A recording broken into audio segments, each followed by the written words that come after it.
Hello mga kabiga, Bisayang kamay, welcome to my vlog. Siguro, karamihan sa atin, miss na miss ang buhay probinsya dahil sa sagana at preskong mga pagkain. Kaya sa videong ito, makikita nyo ang mga gulay na pangkaraniwang tinatanim sa Pilipinas.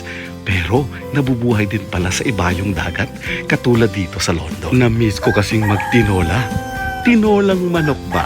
Kaya heto, sugod ka agad sa garden. Meron tayong fresh onion bulbs, runner beans, broad beans, sibuyas dahon, alugbati, siling bunga at dahon, repolyo, at iba't ibang mga gulay na ready to harvest soon. Kaya umpisa na ng pagluluto ng tinolang manok, vegetable overload.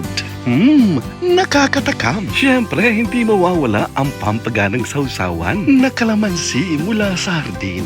At ang partner nitong bagoong alamang. Chibuga na.